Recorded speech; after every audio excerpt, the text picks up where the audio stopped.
அதில் பார்த்தீங்கன்னா, அரெஸ்ட் அப்படிங்கிறது பார்த்தீங்கன்னா, முன்னாடி வந்து அரெஸ்ட்டு அதாவது வந்து கைது செய்யப்படக்கூடிய நபர் வந்து க்ளோஸ் ரிலேட்டிவ்க்கு வந்து தகவல் குடுக்கணும் அப்படிங்கிற ஒரு இது இருந்துச்சு.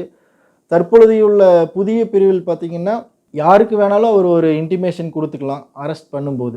அதே மாரி வந்து கைவிலங்க பொறுத்தவரைக்கும் வந்து ஓல்டு ஆக்ட்ல வந்து ரொம்ப சீரியஸ் அஃபென்ஸு அந்த மாரி ஒரு சூழ்நிலையை கருத்தில் கொண்டு மட்டும் தான் கைவிலங்கு போட முடியும். இதுல வந்து எல்லா இதுக்கும் போடலாம் அப்படிங்கிற ஒரு சூழ்நிலை உருவாகியிருக்கு.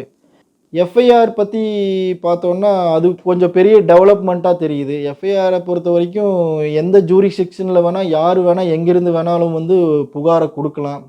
Through online. நம்ம உட்கார்ந்த இடத்துல வந்து ஒரு புகார பதிவு செய்யலாம். அந்த பதிவ பொறுத்தவரைக்கும் காவல்துறையினர் ஏற்றுக்கொள்ள வேண்டும்.